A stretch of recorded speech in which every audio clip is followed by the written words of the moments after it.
이 되기를 바랍니다. 뜻하신 그곳에 나 있기 원합니다. 오 주님, 나를 이끌어 주소서. 내가 가고서는 모든 것이 주님의 말씀에 따라 한 걸음 한 걸음 옮기며 나가겠습니다. 그 말씀을 대하는 우리의 마음은 어떤 마음이냐면요, 신명기 6장 4절과 5절에 담겨져 있습니다.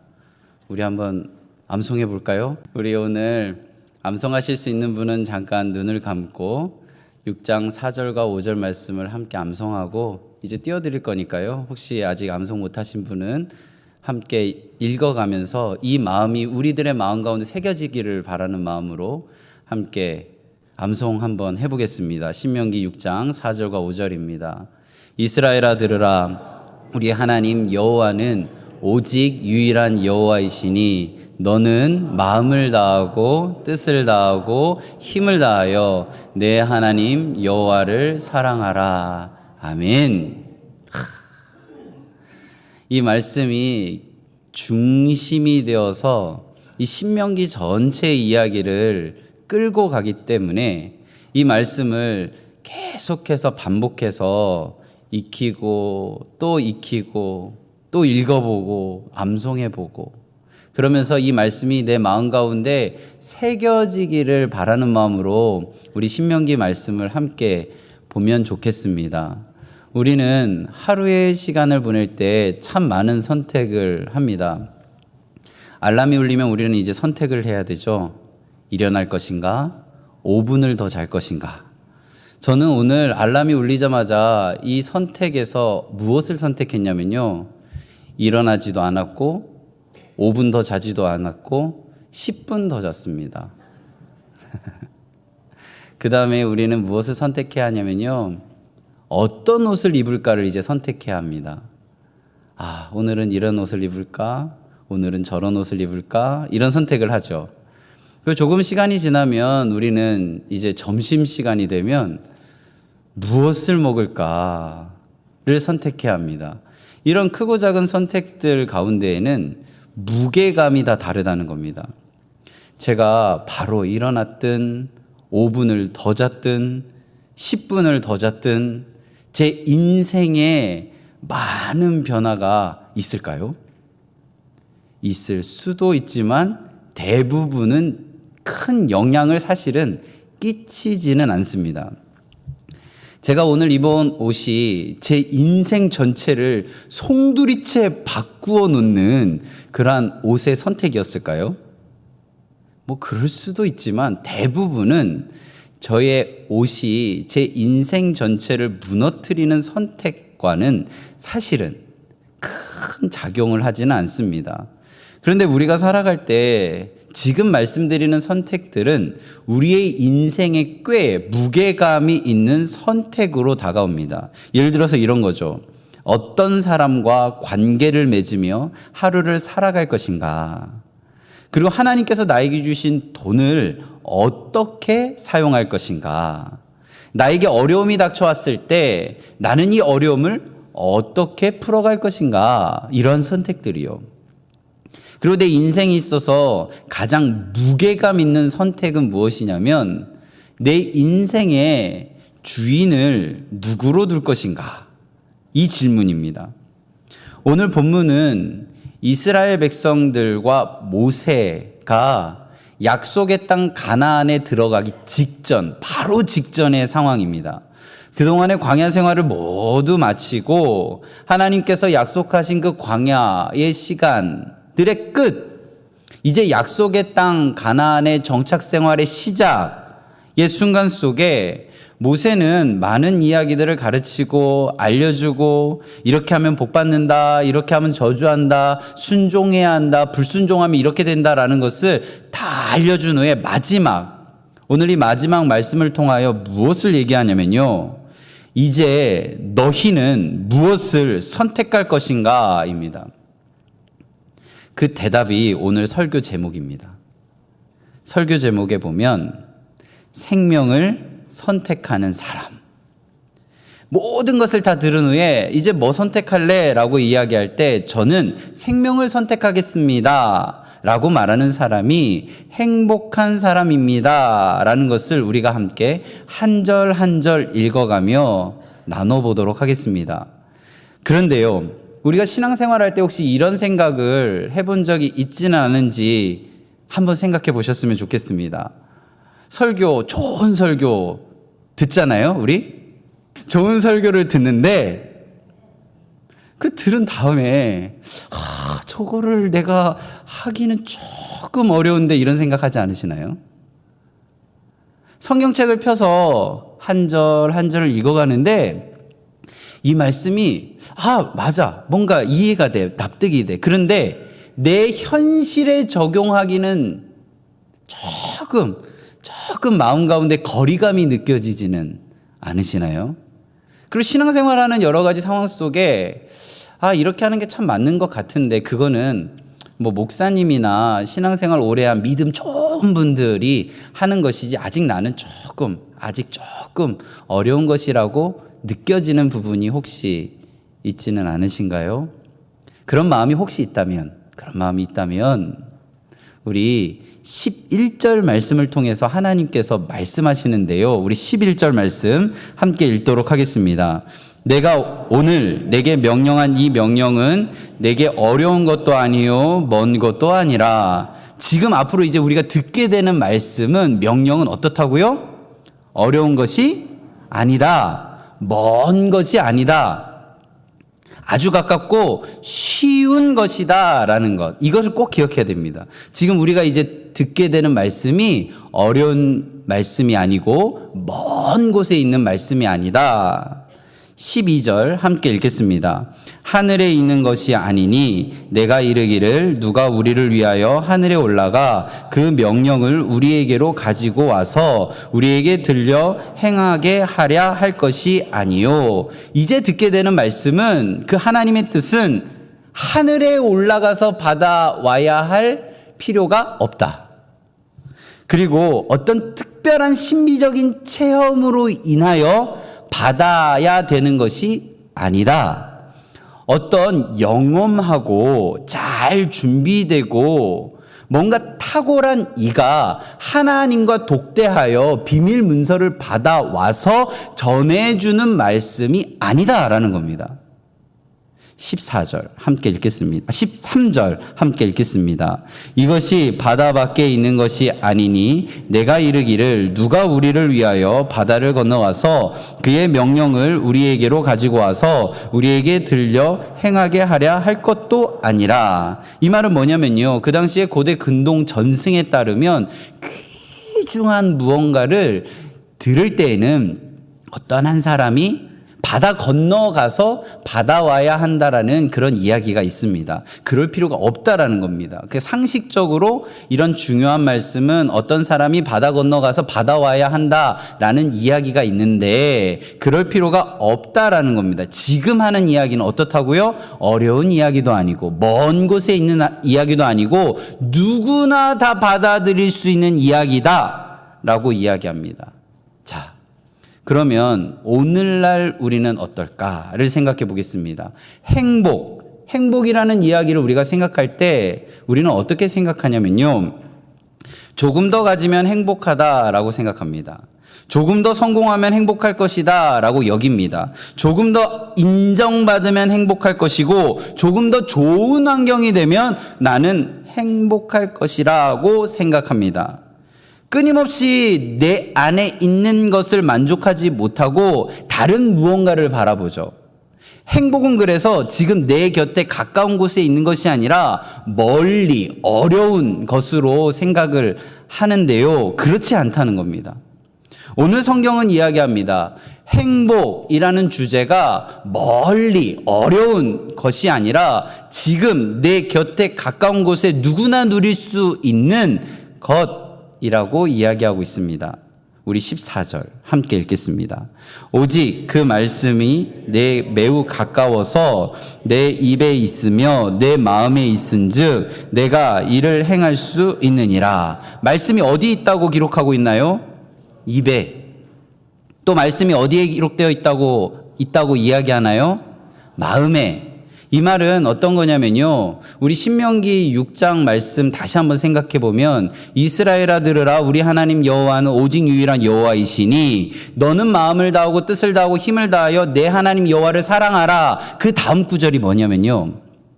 오늘 내가 내게 명하는 말씀을 마음에 새기고 내 자녀에게 가르치고 집에 앉아 있을 때에도 읽고 서 있을 때도 읽고 걸어갈 때도 읽고 누워 있을 때에도 읽고 끊임없이 읽으라라고 한 그 말씀입니다. 왜 그럴까요? 말씀이 우리 삶에 동떨어진 어떠한 정보가 아니라 달려갈 때도 읽을 수 있고 걸어갈 때도 읽을 수 있고 서 있을 때도 읽을 수 있고 앉아 있을 때도 읽을 수 있고 누워 있을 때도 읽을 수 있는 그 말씀이라는 겁니다. 그 말씀을 우리가 입에 둔다라는 표현은 무엇이냐면요. 언제든지 되뇌일 수 있다라는 겁니다. 그래서 말씀을 암송하는 거예요. 마음에 둔다라는 것은 무엇이냐면요. 그 말씀으로 내 삶을 움직이겠다라는 겁니다. 가까이 있다라는 것이죠. 14절 말씀해 보면 내가 이를 행할 수 있느니라. 자, 보세요. 입에 있고 마음에 있습니다. 멀리 있지 않아요. 어렵지 않습니다. 내가 입으로 이야기한다는 거 어렵지 않다라는 거거든요. 마음에 있다라는 것은 가까이 있다라는 겁니다. 그렇기 때문에 내가 이를 행할 수 있느니라라는 겁니다. 하나님의 말씀은요, 감상하라고 준 것이 아닙니다. 연구하라고 준 것이 아니에요. 하나님의 말씀이 우리 안에 주어진 것은요, 그것을 입에 두고 마음에 새기면서 그렇게 살아가라고 주신 말씀입니다. 하나님은요, 우리의 선택이라는 말씀 전에 무엇을 주시냐면 은혜를 주십니다. 은혜를 베푸시고 그 은혜 베푸심으로 말씀이 입에 있고 마음에 새겨지는 것이죠. 자, 그러면 하나님이 우리에게 이렇게 하실까요? 얘들아, 내 뜻이 무엇인지 한번 맞춰볼래? 혹시 연애해 보신 적 있으시죠? 연애할 때 이렇게 얘기합니다. 남자들은 참 당황스러운 시간. 아무거나 먹어도 상관없어. 그래? 야, 어제 제육볶음 진짜 맛있었는데 그거 먹을까? 나 요즘 고기가 소화가 잘 안 되는데. 그러면 내가 어저께 짜장면 먹었는데 진짜 좋던데. 그거 튀면 내 옷에 잘 안 지워져. 그러면서 아무거나 먹어도 된다라고 이야기하죠. 그런 얘기를 하시지 않습니다. 하나님은 뭐라고 얘기하시냐면요. 아주 쉽게, 아주 가까이, 누구나 대답할 수 있게 이야기하시고 선택할 수 있도록 도와주십니다. 15절 우리 함께 읽어볼까요? 보라, 내가 오늘 생명과 복과 사망과 화를 내 앞에 두었나니. 그렇게 멀리 있지 않고 가까이에 무엇을 두셨냐면 생명과 복, 화와 사망을 두었습니다. 이 생명과 복, 사망과 화를 원어로 직역을 하면 생명과 복은 생명과 좋은 것, 사망과 화는 죽음과 나쁜 것이라고 이야기합니다. 어느 누구가 생명과 좋은 것을 선택하겠죠. 나는 사망과 나쁜 것을 선택할 거야 하는 사람이 없습니다. 선택도 이렇게 쉽게 하나님께서 우리 앞에 두십니다. 그러면서 이렇게 하는 이유가요, 생명과 사망이 추상적인 철학적인 개념이 아니라 우리가 반드시 선택해야 할 현실적인 주제이기 때문입니다. 우리가 반드시 생명을 택해야 하기 때문에 하나님이 가장 쉬운 방법으로 가장 가까운 곳에 그 선택지를 놓으신 것이죠. 16절에 생명의 길이 무엇인지를 우리에게 알려주는데요. 우리 16절 말씀 함께 읽겠습니다. 곧 내가 오늘 내게 명령하여 내 하나님 여호와를 사랑하고 그 모든 길로 행하며 그의 명령과 규례와 법도를 지키라 하는 것이라. 그리하면 내가 생존하며 번성할 것이요 또 내 하나님 여호와께서 내가 가서 차지할 땅에서 내게 복을 주실 것임이라. 생존하고 번성하고 행복한 삶 속에 복을 누릴 수 있는 시작이 무엇이냐면 하나님을 사랑하는 겁니다. 하나님을 사랑하는 마음으로 어떻게 하라고요? 모든 길을 행하고, 하나님을 사랑하는 마음으로 어떻게 하라고요? 명령과 규례와 법도를 지키라 라고 이야기합니다. 그래서 신명기 6장 4절 5절이 우리 안에 믿어지고 암송되어져야 하는 것이죠. 오직 유일한 여호와 하나님, 그 하나님을 내가 마음을 다하고 뜻을 다하고 힘을 다하여 사랑합니다. 이 고백이 내 안에 있으면 우리는 무엇을 선택하냐면 행복한 길, 복된 길, 번성한 길, 이 생명의 길을 선택한다라는 겁니다. 근데 반대로요, 17절에 보면 사망의 길이 무엇인지를 설명합니다. 우리 17절 함께 읽겠습니다. 그러나 내가 만일 마음을 돌이켜 듣지 아니하고 유혹을 받아 다른 신들에게 절하고 그를 섬기면 사망의 길을 선택하는 사람들 제일 먼저 어떤 행동을 하냐면요, 마음을 돌이킵니다. 마음을 돌이켜요. 마음을 돌이킨다는 것은 무엇을 의미하냐면 마음의 방향을 바꾼다는 겁니다. 생명의 길, 사망의 길, 이 갈림길의 선택지 앞에 있을 때 우리는 어떤 환경의 변화, 환경으로 인함을 생각하는데요, 그렇지 않습니다. 이것의 선택은 무엇이냐면요, 내 마음의 방향이 지금 어디를 향하고 있는가? 하나님을 사랑하고 있는가? 아니면 마음을 돌이켜 다른 무언가를 사랑하고 있는가를 묻고 있는 겁니다. 한 번의 선택은 작아 보입니다. 그런 말 들어보셨죠? 무언가를 할 때 처음은 어렵다고. 그게 좋은 일이든 나쁜 일이든 처음은 어렵습니다. 근데 그 작은 처음의 어려움이 지나고 나면 그 다음은 너무나도 쉬워집니다. 가속도가 붙죠. 한 번 작은 선택, 그 선택이 반복되어지면 무엇이 되냐면요, 습관이 됩니다. 습관은 무엇을 만드냐면 방향을 만들어 갑니다. 그 방향이 만들어지면요, 우리들의 삶이 그것으로 지배되어집니다. 처음에는요, 가족의 평화를 위해 주일에 교회에 나오기로 선택했습니다.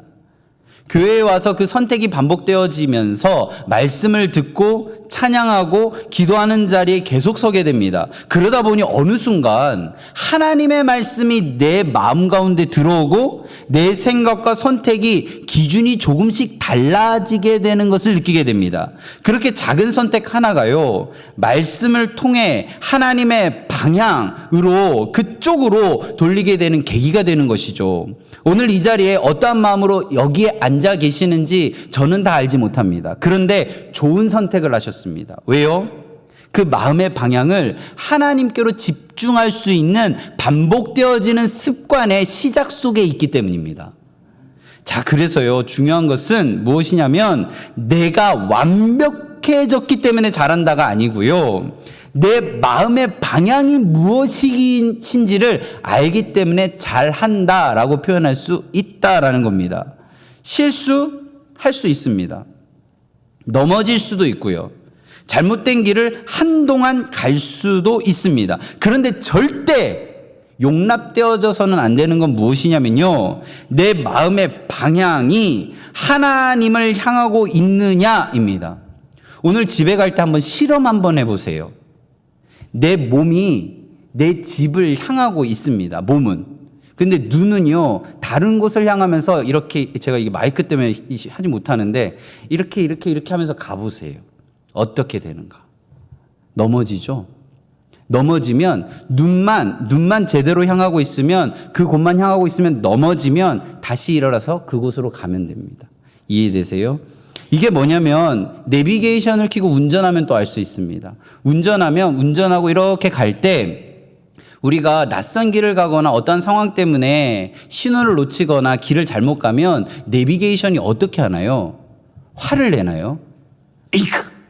이렇게 하나요? 아주 정중하고 또박또박한 목소리로 경로를 이탈하였습니다. 경로를 재탐색하겠습니다. 라고 하지 않으시나요? 제 내비게이션은 그런데. 하나님께서도 그렇게 하십니다. 우리가 어떠한 상황 때문에 경로를 이탈할 수도 있습니다. 우리의 연약함 때문에. 그때 으이크! 이게 아니라 경로를 이탈했습니다. 재탐색하겠습니다. 라고 하실 겁니다. 그게 성경이에요. 성경을 읽으면 우리는 그 지도와 하나님의 이끄심을 들을 수 있는 겁니다. 성도님 한 분이 대화를 저와 하는데요. 어떠한 시간들 때문에 잠시 신앙생활을 멈추었던 이야기를 해주었습니다. 그러다가 다시 신앙생활을 해야겠다라고 생각하고 예배를 회복하고 가족에게 복음을 전하는 일을 애쓰면서 믿음의 길을 다시 걷기 시작했습니다. 그런데 그렇게 신앙생활을 계속하고 다시 무언가를 애쓰고 있는데 얼마 되어지지 않아서 몸에 질병이 찾아왔습니다. 그 모습을 본 가족 중에 한 사람이 이렇게 이야기했다라고 합니다. 신앙생활을 다시 시작했는데 왜 이런 일이 생겨? 그때 그 성도님이 이렇게 대답했다라고 합니다. 내가 지금 신앙이 없었다면 내 마음이 어땠을 것 같아요? 저는 그 말이 마음 가운데 아주 오랫동안 담겨져 있습니다. 믿음이 있다고 해서 어려움이 오지 않는 것 아닙니다. 하나님 선택했다고 인생의 아픔 사라지는 것 아닙니다. 그러나 믿음은 어려움이 없는 길이 보장되어지는 것이 아니라 어려움 속에서도 하나님을 다시 바라볼 수 있게 합니다. 신앙도 비슷합니다. 중요한 것은요, 한 번 길을 잘못 들지 않는 것이 아니고요, 말씀을 듣고 다시 하나님 쪽으로 방향을 돌릴 수 있는 것입니다. 생명을 선택한다는 게 바로 이겁니다. 고난이 없는 길을 선택하는 것이 아니고요, 고난 속에서도 하나님 놓지 않는 길을 선택하는 것입니다. 우리 19절 함께 읽겠습니다. 내가 오늘 하늘과 땅을 불러 너희에게 증거를 삼노라. 내가 생명과 사망과 복과 저주를 내 앞에 두었은즉 너와 내 자손이 살기 위하여 생명을 택하고, 고대 근동 사회에서는요, 무언가 계약을 할 때 증인을 세웠습니다. 그러나 이스라엘 백성들은 지금 다른 신들을 증인의 자리에 세울 수 없기 때문에 피조물인 하늘과 땅을 증인으로 불러 세운 겁니다. 이것은 무엇을 의미하냐면요, 지금 이 선택 한번 해보셨으면 좋겠어요 라는 권유나 권면 정도가 아니라는 겁니다. 이건 뭐냐면요, 하나님 앞에서 삶의 방향을 결정하는 언약적 선택이라는 겁니다. 자, 우리 다시 한번 생각해 볼까요? 이 선택의 자리에 하나님께서 말씀하셨는데 그 말씀이 멀리 있는 것 아니고요, 어려운 것 아니고요, 지금 내 가까이에서 너무나도 쉽게 선택지 펼쳐진 상황에서 그것을 선택하라고 하나님께서 안내하고 계시다라는 겁니다. 이게 왜 중요하냐면 나 혼자만 그렇게 사는 것이 아니고요, 그것을 선택하면 나와 내 자손이 그렇게 살아갈 수 있다라는 겁니다. 우리는 신앙생활하는 게요, 나 혼자 잘 되려고 그러는 게 아닙니다. 하나님께서 허락하신 이 믿음의 뿌리를 내려가는 신앙의 유전 속에 있는 다음 세대도 그렇게 살아가기를 바라는 마음으로 신앙생활을 이어가는 겁니다. 오늘 무엇을 선택하느냐, 그렇게 살아가느냐가 나만이 아니라 내 자손, 다음 세대가 살아갈 세상에도 영향을 준다라고 오늘 성경은 우리에게 이야기하고 있습니다. 우리 어제 광복절을 보냈는데요, 광복이라는 단어가 빛을 되찾다라는 뜻입니다. 우리가 오늘 대한민국에서 자유롭게 살고 우리말로 성경을 읽고 이렇게 자유롭게 찬송하고 공개적인 자리에서 예배하고 우리의 자녀들에게 마음만 먹으면 믿음을 전해 줄 수 있는 이 익숙함이요, 사실 당연해 보이지만 당연한 게 아닙니다. 우리 앞선 세대가 수많은 희생과 눈물이 있었고, 그러므로 광복을 기억한다는 것은 과거의 어떤 순간을 기념하는 것, 그것으로 끝나는 것이 아니라 우리에게 질문을 하는 겁니다. 우리는 다음 세대에게 어떤 나라를 물려줄 것인가? 대한민국은요, 구약의 이스라엘과 같은 동일한 언약 국가가 아닙니다. 그러나 하나님께서 우리에게 이 시대를 살아가라고 선물로 주신 자리라는 것입니다. 그 자리에서 우리는 그리스도인으로 살아가고 있는데, 그리스도인으로 살아가는 우리가 하나님이 선물로 주신 이 나라를 어떻게 사랑할 것인가? 이 질문에는 우리는 답을 해야 합니다. 나라를요, 하나님처럼 높이라는 것이 아닙니다. 국가가 우리를 구원할 수 있는 구원자가 아니기 때문입니다. 우리의 궁극적인 주님은 오직 하나님이십니다. 그러나 바로 그 하나님을 사랑하기 때문에 하나님께서 나와 함께 살아가도록 이웃을 주셨고, 이 땅을 주셨고, 이 땅에서 다음 세대들이 어떻게 살아가야 하는 것이 옳은지를 묻고 계시기 때문에 하나님을 사랑하는 마음으로 이 자리를 사랑해야 하는 것이죠. 그것이 그리스도인들이 이 나라를 사랑하는 마음입니다.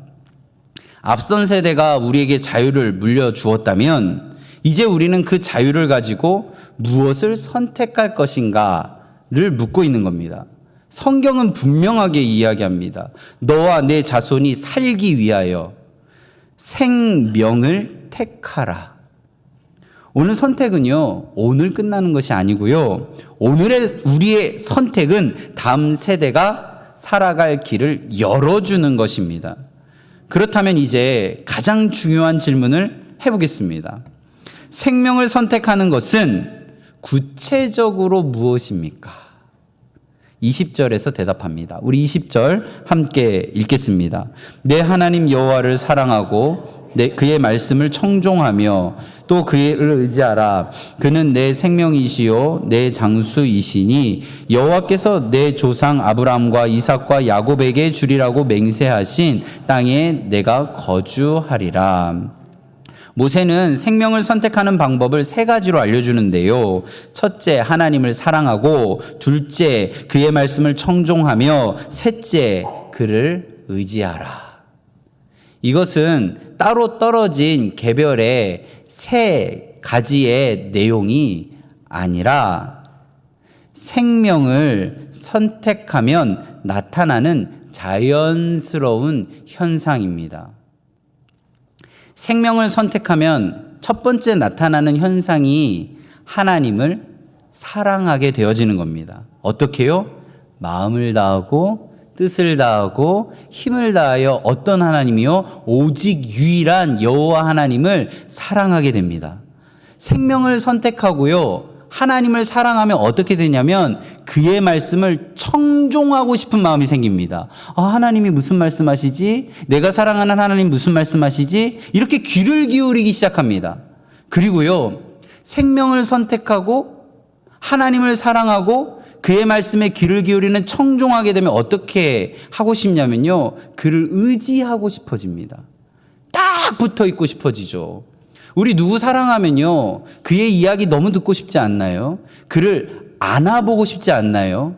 사랑하는 손주가 왔습니다. 손주가 째잘째잘째잘 할 때 집중하며 듣는 그 할머니 할아버지의 마음, 그 손주를 푹 안아보고 싶은 그 마음, 내 사랑하는 아내, 내 사랑하는 남편 이야기 귀 기울여 들어보고 싶고 그의 이야기를 함께 하고 싶은 그 마음이 하나님을 사랑하는 마음 안에 있느냐라는 겁니다. 자연스러운 거죠. 하나님 사랑하면 듣고 싶어지고, 하나님 사랑하기 때문에 듣고 싶어지고, 그 다음에 어떻게 해요?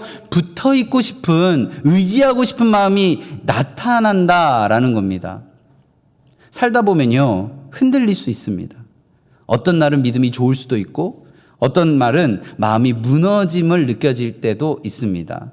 어떤 날은 광야와 같이 아무것도 없는 그러한 허무감이 나를 이길 때도 있고, 어떨 때는 너무 많이 하나님이 부어주셔서 그 풍요로움 속에 어떻게 해야 될지 몸부림치는 시간도 분명히 있습니다. 기도할 때도요, 바로 하나님께서 응답하실 때도 있고, 때로는 조금 기다림의 시간을 필요로 할 때도 있습니다. 오늘 성경은요, 우리에게 말합니다. 하나님을 놓지 마라. 하나님께 딱 붙어 있어라. 신앙생활할 때 처음에 그 뜨거움도 물론 중요한데요. 천국 가는 그 순간까지 하나님께 딱 붙어 있는 것이 더 중요합니다. 흔들려도 하나님 앞에 가고, 주저앉아 있어도 다시 하나님 앞에 가고, 꾸역꾸역 하나님 앞에 가고, 어떻게든 하나님께 딱 붙어 있으려고 몸부림치는 것이 무엇이냐면요, 그 시작이 생명을 선택하는 것이고 하나님을 사랑하는 겁니다. 20절에 이렇게 되어 있어요. 그가 내 생명이다. 하나님은요, 생명을 주신다고만 이야기하지 않습니다. 하나님 자신이 우리의 생명이라고 이야기합니다. 그래서 생명을 선택한다는 것은요, 무언가 내가 딱 쥐려고 하는 것이 아니라 하나님이 내 안에 들어오는 겁니다. 우리는 종종 생명을 하나님이 주신 어떤 좋은 것이라고 생각하는데요. 건강하면 생명인 것 같고, 일이 잘 되면 생명인 것 같고, 형편 넉넉해지면 생명인 것 같은데요. 그것도 물론 맞죠. 그런데 성경은 더 깊이 말합니다. 건강보다 더 깊은 생명이 있다. 성공보다 더 깊은 생명이 있다. 물질보다 더 깊은 생명이 있다. 그게 뭐냐면 하나님 자신이 우리의 생명이 되시는 것이다. 로마서 10장에 보면요, 사도 바울이 구원이 무엇인지를 설명합니다. 그때 무엇이라고 얘기하냐면 우리 신명기 30장 말씀을 인용해서 이야기하는데, 누가 하늘에 올라가겠느냐, 누가 무저갱 지옥에 내려가겠느냐, 그럴 필요 없다. 왜? 예수님께서 이 땅에 오셨기 때문에. 예수님이 이 땅에 오신 이유가요, 우리가 하늘에 올라가서 아니요, 우리가 땅에 내려가서 아니요, 우리가 어떤 비밀 문서를 알아서 아니요, 하나님께서 우리를 사랑하셔서 성육신하셔서 이 땅에 친히 오셨다라는 겁니다. 그걸 믿느냐라는 겁니다. 하나님께서 생명길 멀리 감추어 두신 것 아니에요. 하나님께서는 그 생명의 길을 우리가 너무나도 쉽게 알 수 있는 방법으로 우리 눈앞에 가장 가까이 두셨습니다. 예수님께서 뭐라고 얘기하셨냐면 내가 곧 길이요 진리요 생명이다 라고 이야기하셨습니다. 예수님 통해서 다 알 수 있게 되는 거예요. 세상에 살아갈 때 우리들의 마음을 혼란스럽게 하는 모든 이야기들 속에 속아 넘어가지 않으시기 바랍니다. 멀리 있다, 어렵다, 절대 아닙니다. 하나님은 너무나도 쉽게 가까이, 어떻게 해요? 임마누엘, 처녀가 임신하여 아들을 낳을 정도로 우리를 사랑하신다는 거예요. 처녀가 어떻게 임신해요? 그 불가능을 완전히 가능으로 바꾸신 하나님이 선택지를 우리 앞에 주셨다니까요. 너무나도 쉽게. 오늘 우리 앞에 그 쉬운, 가까운 선택지가 놓여져 있습니다. 말씀하셨습니다. 가르치셨습니다. 우리들의 입과 마음에 가까이 두셨습니다. 그 말씀 속에 생명을 선택하라 하시면서 생명을 선택하면 나타나는 현상, 자연스러운 현상 3가지를 우리에게 알려주셨는데요. 하나님을 사랑하시기 바랍니다. 하나님의 말씀을 들으시기 바랍니다. 그리고 하나님께 붙어 있으시기 바랍니다. 왜냐하면요, 하나님은 우리의 생명이시기 때문입니다. 하나님이 내 안에 들어옴으로 내가 살아나는 거예요. 하나님이 내 안에 들어옴으로 내 메마른 땅에 생기가 도는 겁니다. 그것을 하나님이 선택하라 하고 있는 거예요. 오늘 모든 것 다 잃어도요, 괜찮습니다. 하나님이 나와 함께 하시면 나는 그걸로 충분합니다. 하나님이 나와 함께 하시기에 내 입에서는 비록 무화과 나무에 열매가 없지만, 외양간에 소가 없지만, 밭에 긁어도 나오지 않는 작물이 보이지만 나는 여호와로 말미암아 기뻐합니다. 그렇게 고백하는 우리 모두가 되기를 바랍니다. 이 은혜가 이 자리에 모든 분들에게 동일하게 임함으로 행복한 사람, 생명을 선택하는 사람 되시기를 간절히 바라고 축원합니다.